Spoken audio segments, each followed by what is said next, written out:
On a peaceful Arizona afternoon, Brian Welch and his daughter Janaea share a mutual love for music. That's a song! But just a few years ago, Brian would have given anything for just a few moments of peace. I want to be here for Janaea. I wanted her to, she lost her mom to drugs, and I just need your help. Please, just help me, God. I said it from my heart. Known to his fans and friends around the world as Head, Brian made it big, multi-platinum big, as co-founder and lead guitarist of the band KORN. The second record came out, hit #3 on the Billboard chart. When we go to the third album, the album goes like 100,000 copies a week. We start selling. We kept climbing. KORN kept on selling records, more videos, more fame, huge shows. The band's unique sound, called nu metal, is a mixture of heavy metal and alternative rock. It catapulted these 5 friends from Bakersfield, California, into superstardom. And while most of the world saw Brian the rock star, the man who had it all, Brian tells a different story of how he was dying inside and attempted to kill the pain with drugs and alcohol. I go back on the road and I start drinking, you know, and just be like, okay guys, let's party. Sweep all the pain under the rug. Kept sweeping it under the rug. While it didn't seem to affect his music, it had a devastating effect on his marriage. I'd go home and me and my ex-wife would do drugs and fight while KORN's just climbing up to the top. Brian tried several times to quit the drugs, but he was powerless to fight them. Then the arrival of his daughter Janaea changed everything. Brian and his wife Rebecca went on the straight and narrow, at least for a while. And that was like the best thing. That I was like, life's going to be good now. Life's going to be good. I got my band, I got my wife, I got my baby. We're still climbing up.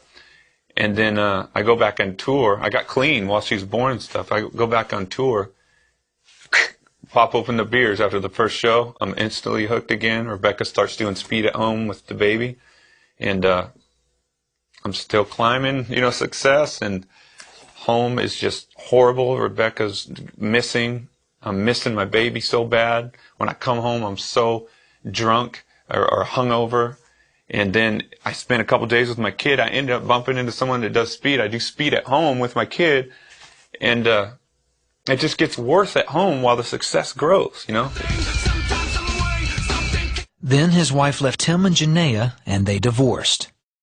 I panicked. I mean, nothing. My rock star dream, my money, nothing, none of my power, none of my gangster friends could stop that trauma from happening. Eventually, Brian won custody of Janaea. But that started a tug-of-war in his heart. He wanted to take care of his daughter, but hated exposing her to the wild party life of KORN. How could you leave a huge band that's like one of the biggest bands, like it's coming around, rock bands, that changed like music, you know? It's like, how can you leave that? But how can I not be there for my daughter? As Brian agonized over his decision, he dove deeper and deeper into drugs and alcohol. Then one day, he heard his daughter singing a KORN song. When I heard Janaea singing a KORN song called Adidas, it stands for All Day I Dream About Sex. It's like a party song, you know.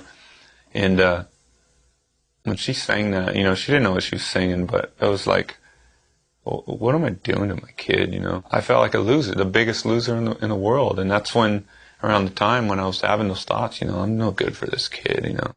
During that time, Brian went into real estate with 2 partners who happened to be Christians. They never troubled Brian with their faith until... At one point, you reached out to them.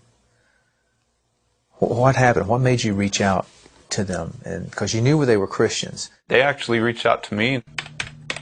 Through an email, Brian told his partners how his life was falling apart. One of them replied with a verse from the Bible.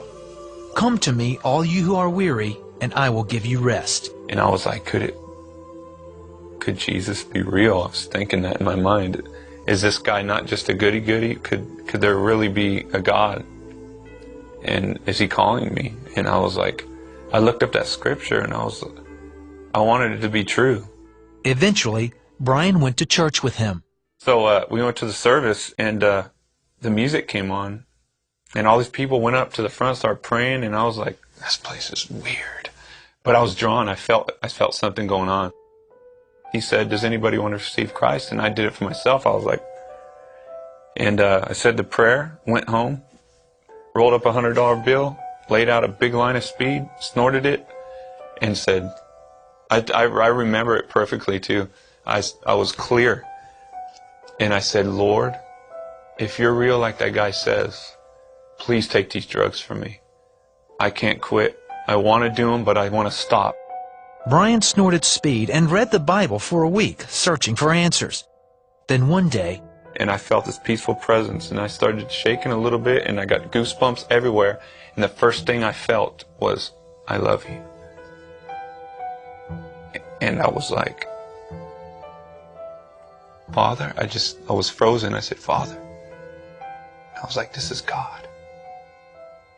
And then it went away, but it was so real. It took over the high. And when it went away, the drugs just was, my mind was like, that was just drugs or something. That wasn't real. That wasn't God. And so I did drugs all night long. The next day, I woke up, and I had a feeling to go to my Bible.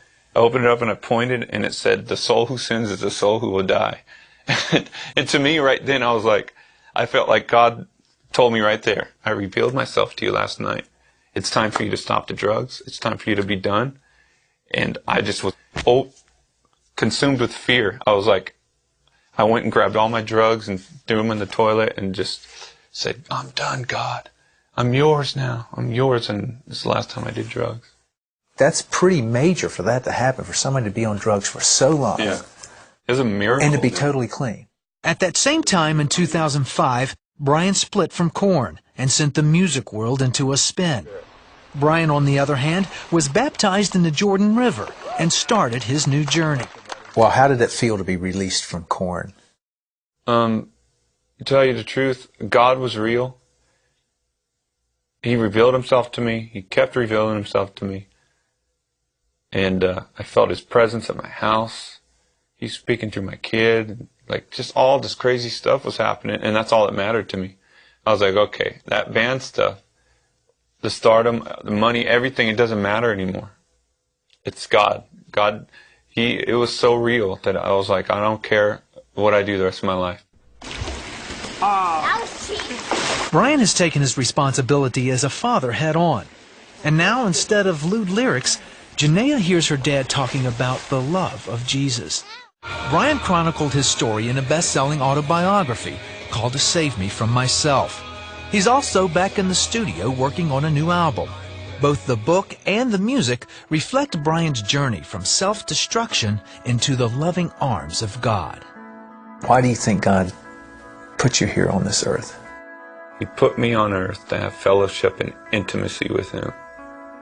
I mean, I'm going to spend as much time as I could possibly spend getting to know him every day. I don't want to waste any time. I wasted enough time.